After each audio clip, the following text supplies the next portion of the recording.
How is everybody doing? Somebody asked how the week went, and I usually start by telling you something fun from the week. And the short answer is, I don't have anything fun I can think of from this past week. I was telling Mr. Bob, this week was just one of those, like, I could not wait for Friday to happen. Just work-related stuff, home-related stuff. It just seemed like the hits kept coming this week, and some weeks are like that. And today we're going to talk about a topic then that I need to know about. So that's kind of what's going on in my life at the moment. It's just a frustrating week. And as I went over and prepared this, I was watching football games yesterday. So hopefully there's not a lot of typos, because I had the computer here and the game was up over here, and I was up and I was cheering, and then I was down, and then I was sad. And so depending on what part you're reading there, I may have been uplifted at that moment or pretty down. All right. We've been talking, if you're joining us today, we've been in the book of Mark, and we've been talking about this idea that the Gospels were written so that we would know the life of Jesus. And by having this written down, then it's a God that we can see. It's a God that we can look at. It's a God that can challenge us. It is a God that can tell us what to do, and we can measure ourselves, or we can listen, as opposed to, without it being written down, could not challenge me. Could be a God that I make up in my mind. And so very important as we go through this gospel, the Gospel of Mark, that we have this. We're going to start today, we've been talking the last few weeks, kind of through the introduction. The last few weeks we've been in chapter 2. We're going to end up today and at the end of chapter 2, the beginning of chapter 3. And it's been a series of controversies. Essentially, Christ and His disciples do something that puts them in conflict with the religious leaders of the day, who were the Pharisees. So there's this conflict, there's this controversy, and then Jesus' response is always challenging, both for them and for us today, and also surprising, and then we move to the next controversy. So today we're going to do the last two of the 5, 4 and 5. Can somebody start out by reading in Mark chapter 2? Does somebody mind reading verses 23 through chapter 3, verse 6? And just so you know, if you're new, on the beginning will be all the scriptures except for one that I used today. On the back is an outline of Mark. We're going to be inside, mainly on the right-hand side of this. It is essentially my outline. If you like to fill in the blanks, I'll try and slow down so that you can do that. But in general, we're going to be following the right-hand side with a few practical things on the left. Can somebody read Mark chapter 2, verses 23 through 3:6? Who has that?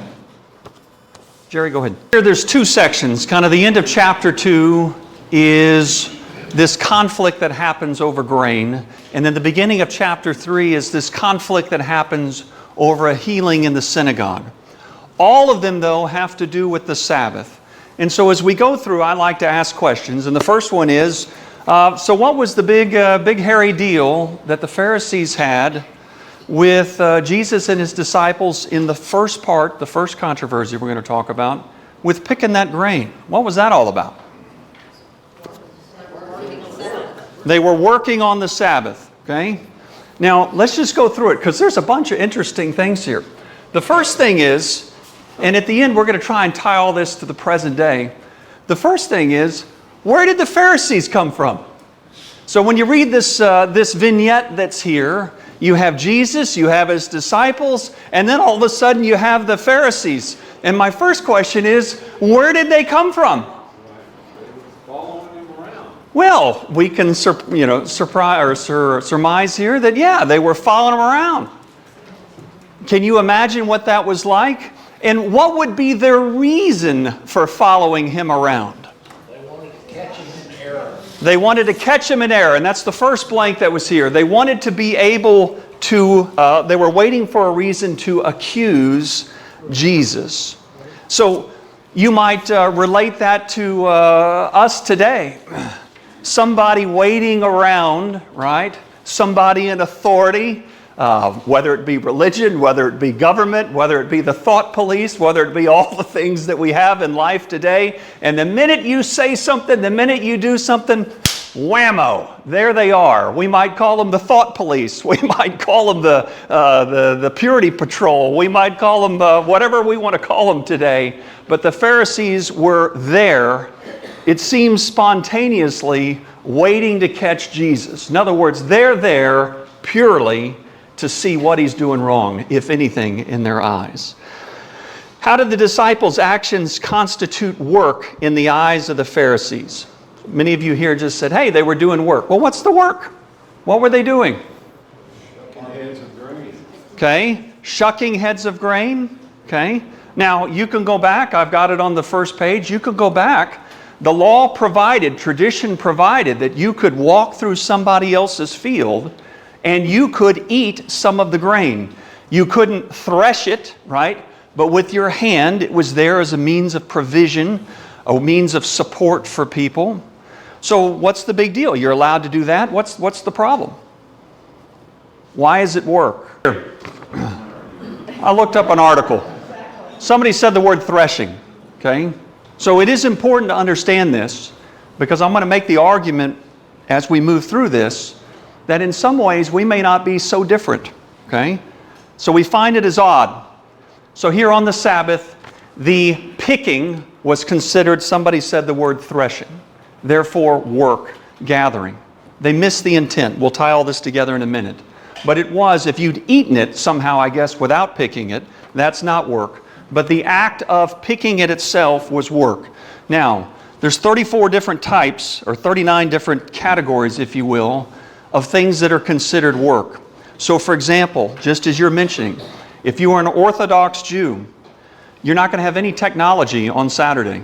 Okay? You're not going to have any answering of the phone. You're not going to write any correspondence. So just giving you some of the examples. And I'll read some of these. For example, ripping up a piece of paper was forbidden because it resembles cutting to shape or could be confused with it. Similarly, agreeing to buy something was prohibited because most agreements are confirmed in writing. Climbing a tree is forbidden because it may lead to breaking twigs or tearing leaves, which could be construed as reaping. Other activities that by extension are prohibited on the Sabbath include the following. Adding a fresh water to a vase of flowers. That's what? If it's not threshing, it's sowing, right? So you can't add water. Making a bouquet of flowers. Separating good fruit from spoiled fruit. Brushing dried mud from boots or clothes. That's grinding. Cutting hair or nails. That's shearing. Applying makeup. That's dyeing. Braiding hair. That's weaving. Drawing blood for a blood test. That's slaughtering.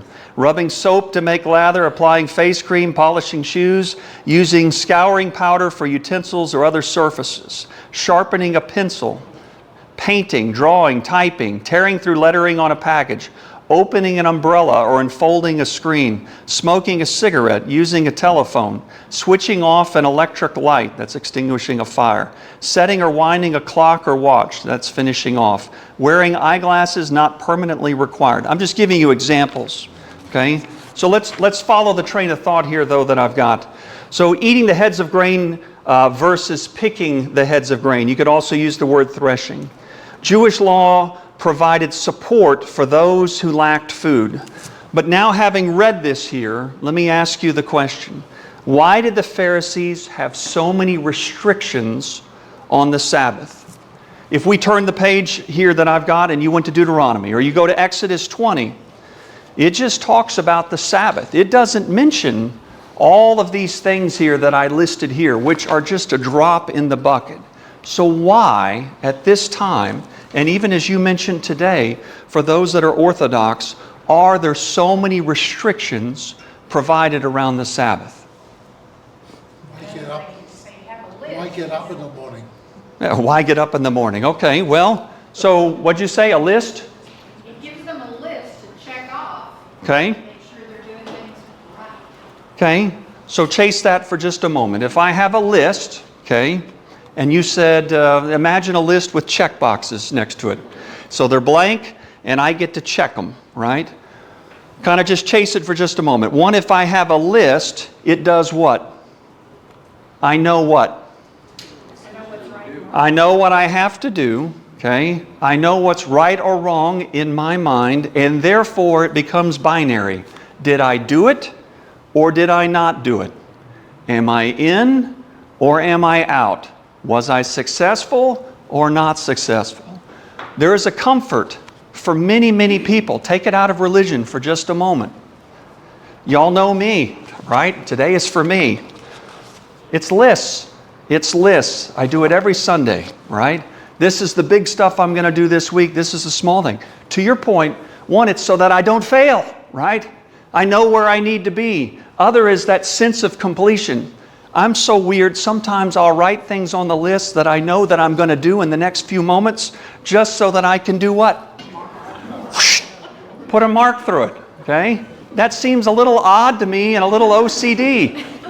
But when I do that, I'm like, oh, well, you said get up. I got up today. Lucky me. Wow. I am off to a good start. See what has happened, right? So there's part of us, right? And again, at the end, I'm trying to drive to a point that can see that aspect of it. Why else? Okay? Somebody mentioned it earlier.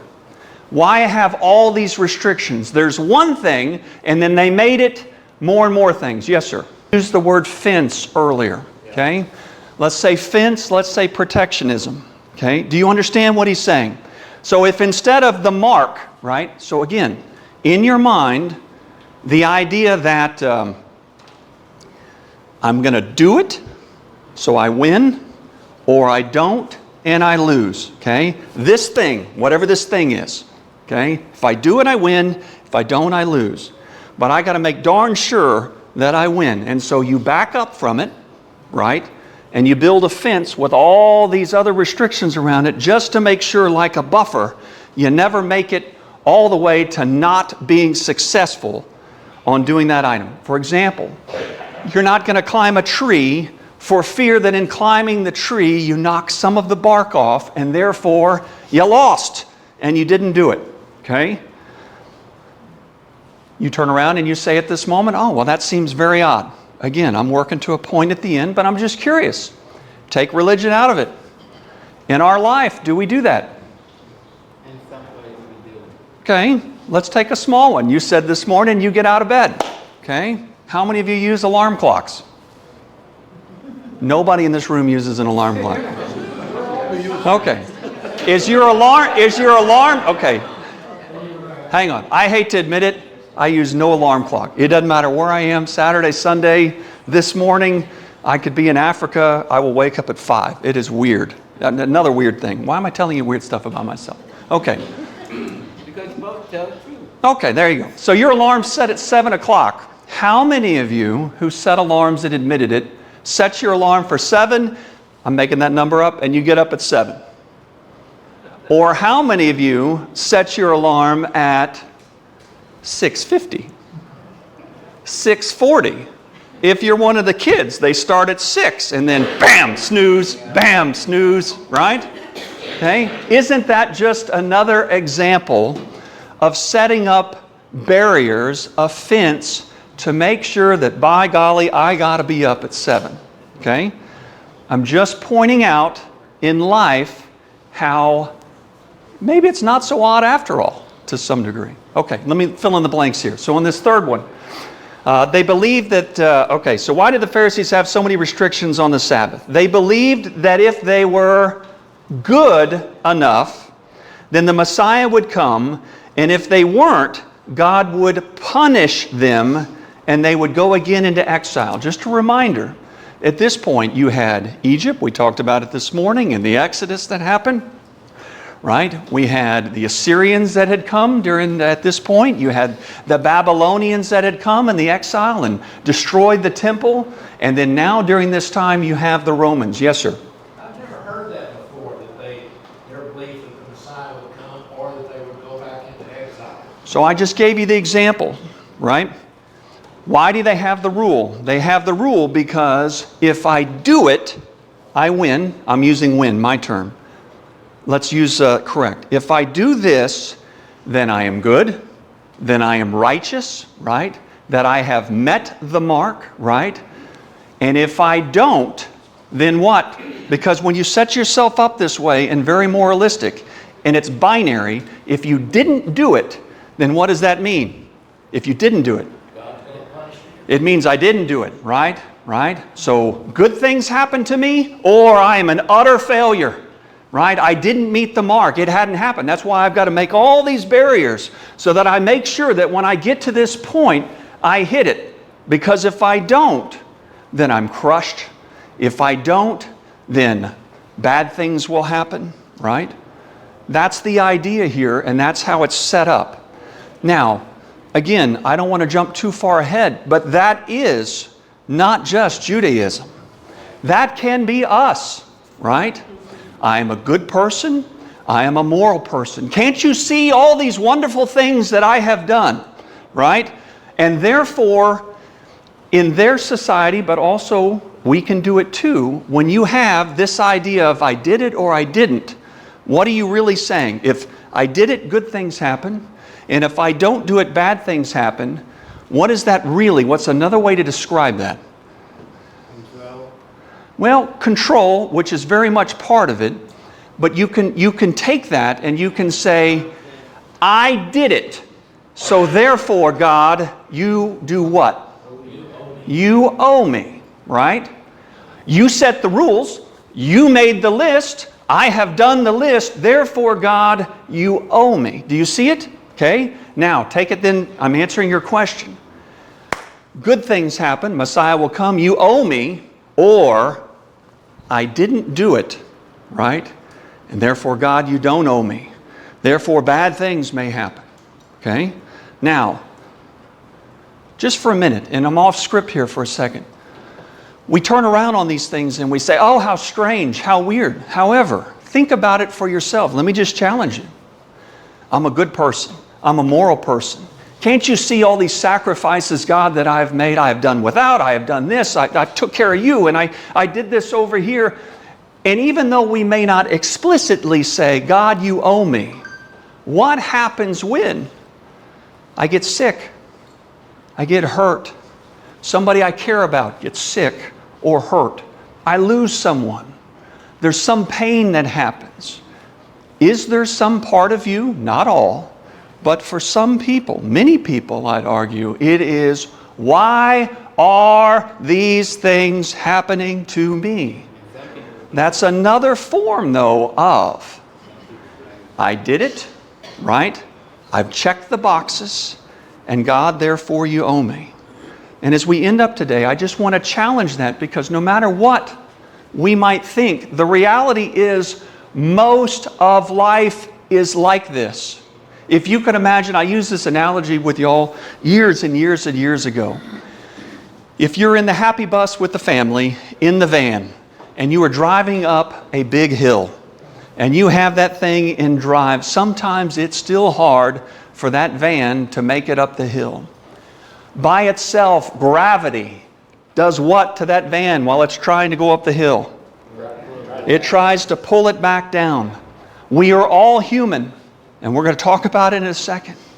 And even though we're made in the image of God, there is, I would argue, a part of all of us that says, I did it, or I didn't.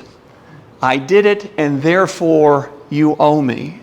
That's religion. That's all religion. All religions except for Christianity are all about what you do, how you do it, whether it's the Eightfold Path, whether it's Judaism, whether it's Islam. It is a do or don't deal.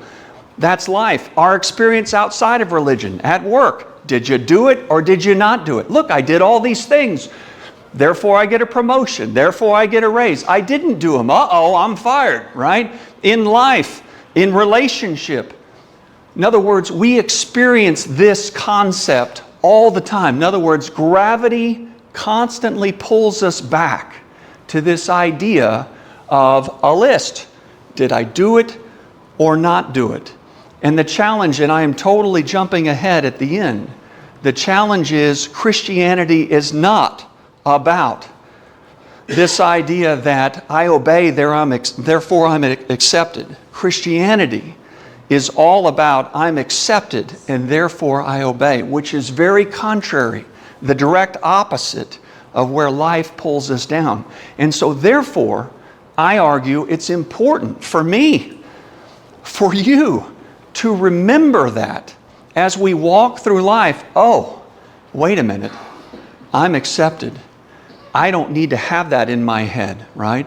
It's not about my performance. Although I operate out of joy in wanting to love God and love others, the reality is it's not a do or do not because of what Christ has done. And so what I'm arguing is that life pulls us down into this.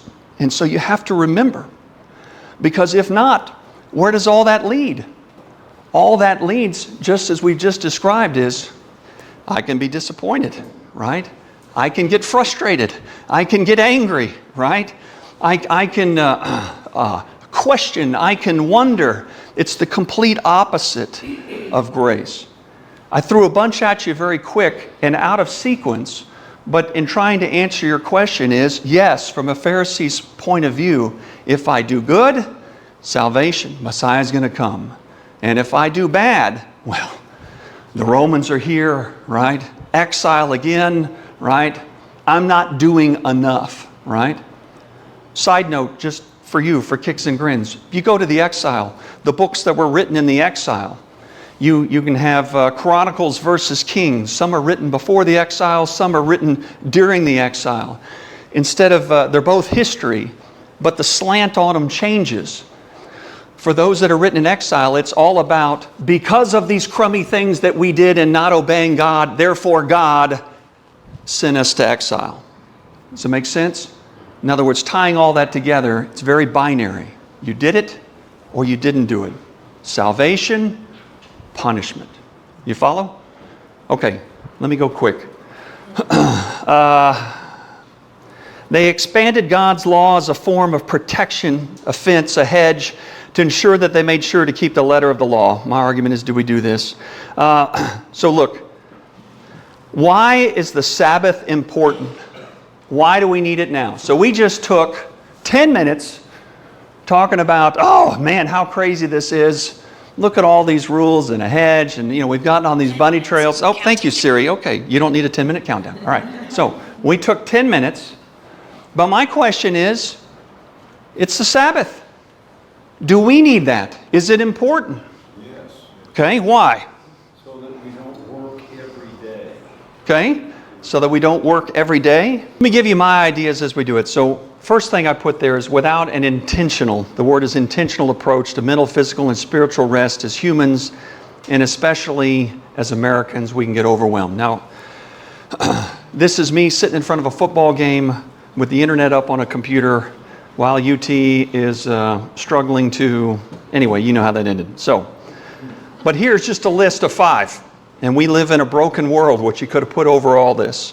But the first one I put there is the increasing breakdown of political, institutional, and familial structures and norms. Okay? Breakdown. Number 2, I put the rise of political correctness, and I put wokeness. And wokeness. Sound familiar? Pharisees were waiting in the wheat field for them, right? For them to say something wrong. Number 3, I put the uncertainty of the world around us. Number 4, the overwhelming speed, pervasiveness, and accessibility of technology. I read the Wall Street Journal op-eds every day. One even this week, how to escape your packed schedule and take a rest from work. And it's all about, the entire article is about de-plugging yourself from phones, computers, the speed of it, that you're always available. In the job that I do, which is building buildings, the argument is, can we build a building faster now than we did before? I would make the argument, no. Absolutely. In other words, this is a silly phrase. Hopefully nobody feels it's tacky, but you can't get 9 ladies in a room and make a baby in 1 month, right? It's going to take 9 months to make a baby. It's the same thing in construction. It's going to take X amount of time. However, with the advent of technology, how am I on call now? Every moment of every day. There's no norm. There's no, Grandma said nothing good ever happened after midnight. I was always taught if the phone rang after 8, it meant trouble. Reality is it does not matter. Does it happen any quicker? No, right? So you're inundated all the time. Beyond that, let's just talk kids for a minute. You have kids, you have grandkids, you know people. What are they doing all day? You get Emily in the car or one of the kids, right? It's inundated in ways that maybe not for you, maybe not even for me. It can be overwhelming. The next one I have on there, the word is fulfillment. This idea that the psychological and social pressures of keeping up with the Joneses and finding fulfillment. You might say fulfillment, you might say purpose. This Facegram, what are they now? It's X, it's Facegram, it's Spotify, it's Twitter, it's Instagram. Y'all may have profiles on all of them. I have no idea, right? But delete button. All right. Well, but keeping up with all. My point, though, is this: not whether you do that or not do that, but whether you realize it or not, the pressure of that. And maybe not on you, who maybe been on this earth for 50 years, but for somebody who's 13, 15, 17, 18, it is a lot to get inundated with instantly. It may have been different when you were kids. When I was kids, we'd go hang out at Wendy's. I had to get a ride to Wendy's. I had to get a ride back from Wendy's, and that's where we talk. Now that's not how it happens. It's going to happen in your living room in front of a gaming console, and there may be 10 people on that thing, and 5 of them from a different country. That's just how it's done now. Quick, fast, the speed of it, you know. I went to buy a stamp the other day. It's 63 cents. I remember when a stamp was what? For me, 20 cents. You may remember even less. And it 3 cents. And it takes, 3 days for mail to happen. When's an email happen? You will sit there in front of me, and I put my email up here, by the way, travis.family@yahoo.com. Come tell me what I'm doing wrong and what you need help with, right? But people will sit in front of me, and I'm emailing it to you now. Did you get it? Right? My point is, the distance, the time, it's overwhelming, right? So we need to be aware of all that. And so if we're not intentional about taking that time apart for worship, for ourselves, I'm going to give you some practical things here in a minute, it can be very destructive. So there's a purpose behind it. And my argument is we need it now the same as we needed it then. How is Jesus' response surprising? So just to refresh your memory here, if you go to verse 25. He said to them, "Have you never read what David and those who were with him did when he was in need and hungry, how he entered the house of God in the time of Abiathar, the high priest, and ate the bread of the presence, which is not lawful for anyone to eat except the priests, and also gave some to his companions." Then the last two. Then he told them the Sabbath was made for man and not man for the Sabbath. So then the Son of Man is Lord even of the Sabbath. Why is that surprising? He's Lord, He's God. So what could He have said? He could have said what? He could have said, said what? Get rid of the Sabbath. Yeah, right? It's my prerogative, forget it. Okay, that's one option. He didn't do that. He could have said, mind your own business, right? He didn't do any of that. Instead, He talked about a couple different things. The first thing He did is He uses Scripture. He uses the example of David when he was fleeing from Saul and being chased, and he and his men were hungry. And they went into the temple, into a priest on the Sabbath, and there they had prepared ahead of time, because you couldn't do it on Saturday, the showbread, and there the priest gave him the showbread, and because they were with him, his friends ate also. Okay? They were in need, they were hungry, and they ate the bread of the presence. Do you see that? And so he relates that first in Scripture by saying, it's the same thing here, right? I'm a greater David in this example. My friends are all with me, right? Just as they were then. We are hungry, and it was okay then, therefore it's okay now. Okay? Now, that's very important, and the blank here is this then. There are some things that you never see waver. For example, and I'm using the 10 Commandments. There's not a point where, and Tom, I'll just use it for a minute, even though it's not, or anybody. There's not a point where you see where Christ or anybody says, it is okay for you to commit adultery this time, right? Because of whatever. You don't see that, right? But you do see it here with the Sabbath, in that it was okay at this moment. And therefore, the Sabbath, and I'm going to lead up to this gentleman on the right's comment from a while back of worship. The Sabbath was always provisional. That's the blank. Provisional means what? It can be changed at some later point. Okay? And therefore, that leads to the second thing that I mentioned here, is that he points to the true purpose of the Sabbath. The Sabbath was a pointer, that's the blank, to a deeper rest fulfilled in Him. Just like last week when we talked about forgiveness and some of the other things, it's not how Jesus relates to the Sabbath, but rather the question really should be how the Sabbath relates to Jesus. He said, I am the Lord of the Sabbath. Okay? He didn't say, I am Lord over the Sabbath. Okay? Therefore, do away with it. That was one of the illustrations a moment ago. He doesn't say that. His answer is very surprising. He says, I am the Lord of the Sabbath, which means there's something important about the Sabbath, right? Do you see that distinction that's there? In other words, his response in this whole deal could have been, well, I'm God, I can do whatever I want to do. Forget about the Sabbath, it's gone. He doesn't say that. Instead, and again here when he talks about the man he's going to heal in a minute, the idea is surprising in that he doesn't say do away with it. He doesn't say, oh yeah, you're right, you got to do all this stuff. Instead he says it's about who? It's about Him, right? It's a pointer to Him. Let me tie it all together here for just a moment, okay? The Sabbath was a pointer. God rested on the Sabbath. Let's talk about that. So here, let's do this real quick. Turn to Genesis 1. And I'll try and get all this in today.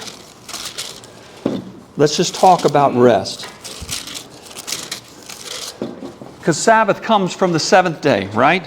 Okay, so I'm just doing this on the fly. He talks, okay?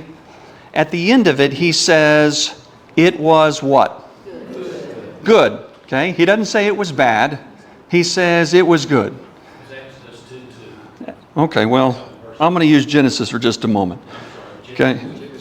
2:2. There you go. Good, good, good, good, good. And then we come down to, and then it's verse 31. At the end of the sixth day, it's not just good. What is it? It's very good. Okay? So what is rest? Why? Well, let's do it this way. Why does he say it's very good? Well, say it a different way. On the seventh day he rested. That's what you're pointing out. Did God need to rest because He was tired? No. So what is He resting about? What does rest mean? It's good, good, good, good, very good. What does it mean? Hang on, somebody said it. It's complete. It's finished, right? And that's the blank that's there. This idea that God rested on the Sabbath not because He was tired, but because His work was finished, complete. He was satisfied, right? Satisfied. As Christians, we can look at our life and say it is absolutely satisfying and good. There's nothing else that needs to be done. All the work that I need to do is finished because of what Christ has done. And again, just before we leave this idea that rest is not necessarily because you're tired, right? Or time apart. It's this idea that completeness, finished, satisfaction. Does that make sense? I don't know if I do it now or do it in a minute. Let's do it now. Let's do it very quickly. Go to the left, okay? And let's just do some practical things about the Sabbath. And maybe I should have put one sentence maybe ahead of this. But my argument, as I tie all this together here at the end, is this. And I'll just use myself. I had a really frustrating week. Really frustrating week. One of you mentioned, well, you're overcommitted. Well, we'll talk about that in a second. Well, that's true. But I can cross these things off my list. And yet, they're in a sense done, but there's always more. There's always something else. There's always something else that to be done or to chase. So how do I find rest? Words I've used in my life are sometimes I feel like I'm hunted from all that technology and different things that are there. So what is it? Why do I struggle? Why do maybe as you listen to me, you struggle with rest? Because, and it's a blank here in a minute, but I think part of the key is that it's not just an absence of work, but it's an absence of deep rest, right? So with that thought, let's talk about some practical things. And I do want to read one verse. If you go to Deuteronomy 5, okay, which is another outline of the Ten Commandments. When it comes to the one on the Sabbath, in verse 15, it says, "Remember that you were a slave in the land of Egypt, and the Lord your God brought you out of there with a strong hand and an outstretched arm. That is why the Lord your God has commanded you to keep the Sabbath day." Okay? So here, with further exposition, you are keeping the Sabbath day. Why? Because they were what? Slaves. They were slaves, right? And then they were taken out, right? What does it mean in World War II when they came in the Jewish concentration camps, or when they came into a country that had been occupied? What is that called? When they do what to those people? Freedom. They liberate them, right? And that's the first blank. There's two main things and then some sub-bullets on practical things. First, the idea to achieve deep rest, so these are practical, is liberation. Being free. To not be a slave, right? And this ties into this absence of work to some degree, or the overcommitment for me, but it's the idea that you can say no, right? You don't have to do it, right? Why go chain yourself to the next thing or the next? You didn't mean to, but I gave you the illustration of the van pulling you down by gravity into the religiosity and the moralism of the world. And did I do it or not do it? So I'll just take apart your discussion real quick. If you come and ask you to do something, and you say yes, and you say yes, and you say yes, it's not just the absence of work, it's the absence of deep rest. Is the reason why you're saying yes because you're afraid that if you say no, it means, where was I? I was right here when I did it. It means that I didn't hit the mark, right? God will be displeased, right? If that's the motivation or the heart attitude, my mention earlier is, it's all of us. Gravity pulls us this way, and so you have to look in the mirror, your words, and check yourself to say, why am I saying yes? Is it wrong to do good things? No. Love your God with all your heart and all your soul. Love others as, No, of course not. However, what's your motivation? And if you're always saying yes, right, even if your motivation is great, to your point, yeah, you're going to get burnt out. First one's liberation. Second one is trust, okay? Second one there's trust. You aren't God. He is, okay? Our rest points to God's work and rest, His satisfaction, okay? So these first two main themes are liberation and trust, and then I'll do them very quickly. But 5 things that you can do. And granted, you're in front of a football game here. So time to contemplate, time to think. That's the first one, okay? Contemplate, think. Time to do things you don't normally do, okay? I'll come back to you in just a moment. Time to do, as number 3, is nothing. Absolutely nothing. Go sit in the tub. So hang on. When I say, by the way, do things you don't normally do. If you are a fishing guide and you go fishing, is that going to be relaxing? Maybe, but probably not. In other words, you normally do that.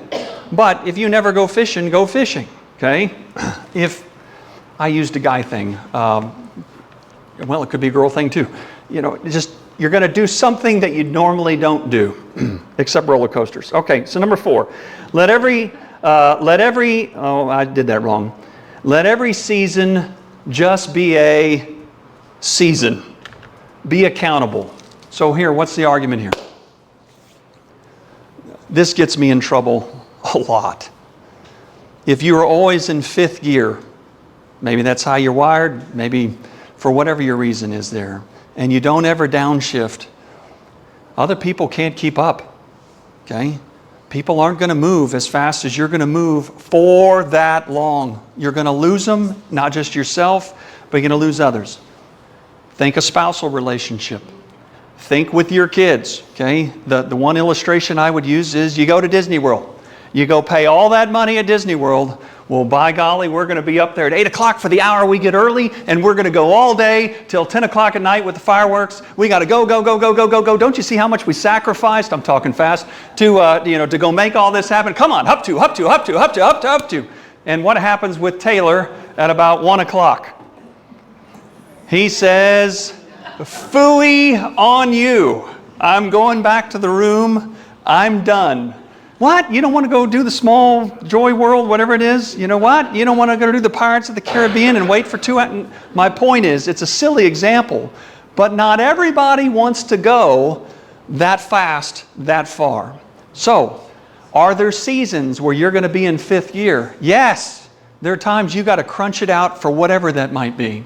And you're going to burn the candle at both ends, but let it be a season. And therefore, you need, and this is the last one, right? You need community to help you be accountable. Well, I did the last one. So time for community. But this idea that every season's a season. The 5th one I put there is be willing to relax on your timing. I had the idea goals, but I didn't like that because I'm a goals guy. But the timing of them. Rome wasn't built in a day. You don't have to go do it all this second. You can space it out and you get there at a more even pace. Who in here runs marathons? We're relaxing. Okay, so if you're aware of what a marathon is, right? Is it 26? All right.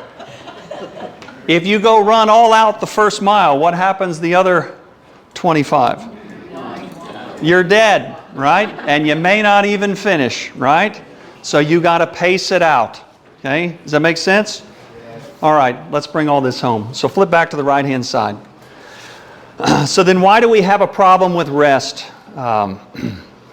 Again, our problem isn't the absence of work, it's the absence of deep rest. Rest is being able to say, I'm satisfied, it's very good, I'm finished. This is a silly example as well, but I think a true one. It's crazy, but Friday I went and dug a hole. I'm trying to put a pond in there. Maybe it's a dumb idea. I don't know.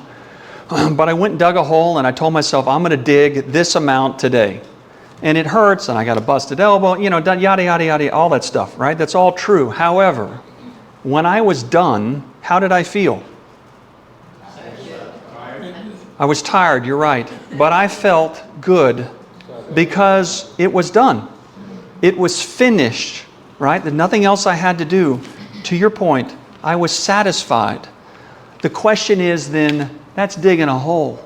How do I achieve that rest, that satisfaction, that feeling in everything? Relationship, giving this study, work, life. Why is it that I can have satisfaction there and yet it can feel elusive in everything else? Let's finish up here. To be a Christian is not, I'm going to try to be like Jesus. It's, I rest not on my record, but on Christ. I rest in His finished work.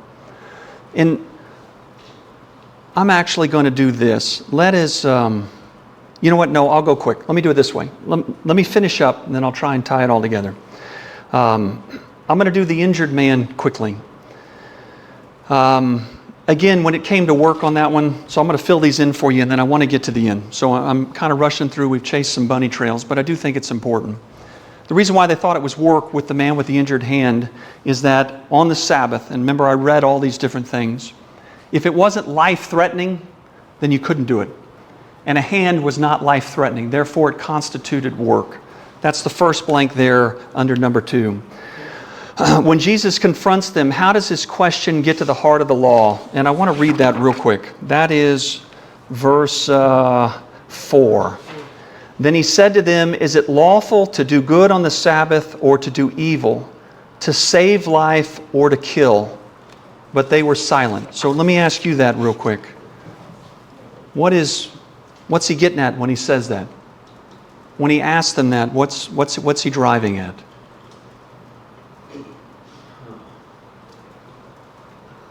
No answer.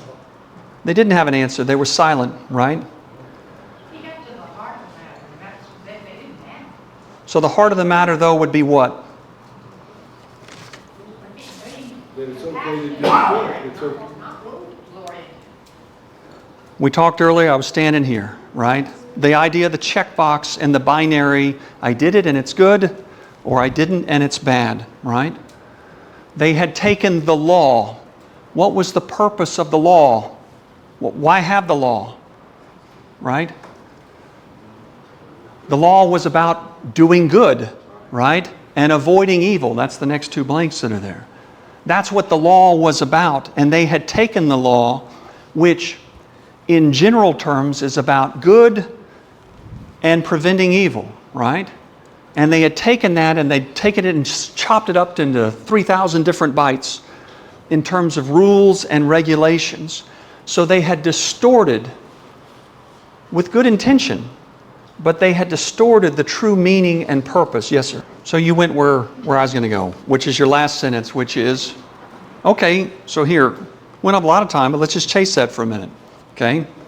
So give them a little bit of grace. You can see how they had this idea and this concept, and then to your point, we start with 10 commandments, and then the double portion on the Friday, and then that turns into 39 categories, right? So it's a bit of a leap, but okay, we can do all that. But to your point, do we do the same thing? We do. Okay? We might do it with how we worship, right? We might do it in how we gather, right? We might do it in how we relate to others, where we took one thing or can take one thing, but we want to do it right. And we can distort it. We can add to, and we can make it the rule, the regulation, as opposed to the principle. Okay? Turns out that the way you did it right is to do it the way I want to do it. That's how we can take it, right? But another word for that is what? Self-righteousness, right? Somebody mentioned the word control earlier. Last week we said people on the left, we talked about people on the right, but again, Christ is neither. And let's talk about that very quickly. Well, before we do that, what does it mean to have a hard heart? Because it said the Pharisees had a hard heart. Okay? So those are the first two. You lack empathy and compassion. You don't care. You can't be reasoned with, and you've made up your mind, and so had the Pharisees. Okay? All right. So let me just try and tie it up. So maybe I've given you a few thoughts on Sabbath and how it is important for each and every one of us. Hopefully you've taken away as well this idea that Jesus doesn't say, forget it, phooey, do away with it. Rather, Jesus says, I am the Lord of the Sabbath. In other words, He embraces it. And then we get to the end with this, at the conclusion of these controversies, we read that the Pharisees did what? It's the very last verse, verse 6. What'd they do? They plotted to kill Him, and who did they go hang out with? The Herodians. Who were the Herodians? The guys in power. Okay? So the guys in power, okay? The Herod dynasty, right? So they are the rulers. You can think of the Herodians as secular, non-religious people. So if on one hand you have the Pharisees that are the religious, right? That want to do it right, okay? On the left, you would have the Herodians. You can go further, and we'll hit it further here down in Mark. We can read about how he was sleeping with his brother's wife, right? They had this Greek culture as they came in to rule these provinces. It was a very non-religious, I'm going to do what I want to do, right? And you're not going to tell me how it's going to go. They execute John the Baptist for standing up and preaching against him. He was the only guy that did it that said you're a sinner. So on one hand, you have the Herodians that are not religious, don't tell me what to do. On the other hand, you have the Pharisees, very religious, I got to do it right. Would these two groups normally mix? No. Not at all, right? Not at all. And yet they're united together in wanting to do what? Kill Jesus. Kill Jesus. Just point it out for a minute. With everything going on in the world today, and I talked about in this broken world, the breakdown of political and norms and all that. The left-hand side, progressive. You got the blue states, right? On the right-hand side, the Pharisees, religious, I got to do it right. You got the red states, okay? Over here on the left-hand side, you have the progressive. You're not going to tell me what I'm going to do. Who are you to tell me that I am wrong? I'm going to do whatever I want to do whenever I want to do it. On the right-hand side, you have, how on earth could you do it that way? Here is what you should be doing. If you're not doing that, you're going to hell. Do you see the differences? Where is Christ? Right? Where is He? He's in the middle. He's neither over here, okay? Just do away with the Sabbath. Forget it. It doesn't matter, okay? Is He over here with the rules and the regulation? No. Where is He? He's in the middle. To these people over here, okay, you're a sinner and you need grace, right? To these people over here, you need grace, right? Christ is neither left or neither right. He's neither high nor low. This should be surprising to us. And here it's interesting that both sets of people, their response to Jesus is what? Let's kill him. Let's kill Him. They're offended, right? Do away with Him, right? Who are you to tell me that what I'm doing is wrong? Who are you to tell me that all these people that clearly are not doing it right are saved? Christ is in the middle, and therefore, what does that mean for us? Where does it pull us? It pulls us to the middle. So as we think about this today, somebody earlier mentioned worship. I am the Lord of the Sabbath. Why is this important for us today? It is not the rule and regulation. It is the idea that what Christ has done for us, that He was willing to die for the sinner on both sides, that it was unmerited as He went to the cross and took on the blemish, and He took on the blemish, and He took on the blemish for you and I. The fact that He was willing to do that, embracing the Sabbath, then means for each and every one of us that we need to be intentional about that. We need to look at that as an opportunity, not just for ourselves, but an opportunity to look to Christ and find in Him satisfaction, completeness, finishing. Let me explain that one other way. I worry about being good. Gravity pulls me down the same as it does for each and every one of you, right? Did I do enough? Am I okay? I've hurt this person. I did this incorrectly. I wish I coulda, I woulda, I shoulda. And it can cause in my mind sometimes unrest, right? Turmoil. And so what we leave here today is this. He's neither left, He's neither right. I'll use the analogy somebody used earlier. It's a looking in the mirror at ourselves to remind ourselves, to find rest in that it's not about this anymore. It's about what He has done, and therefore it's finished. It is complete, like digging that ditch. It is done, and therefore I can find rest. Let's pray. Heavenly Father, thank You for this day, Father. It has been one of those weeks, one of those days, and I can feel like a failure. I can feel like I haven't done enough, or that I'm chasing something that is elusive. And Father, I pray that as I reflect on Your word and Your message and what You have done, that I might find rest, that I might revel, find joy, rejoice, worship in what You have done, and that might give peace and rest because You are the Lord of the Sabbath. Father, pray that as I leave this place, that not only for myself, but for each and every one of us here, and for family and friends and community, that You might remind each and every one of us to live as rested people. We pray this in Your Son's holy name. Amen.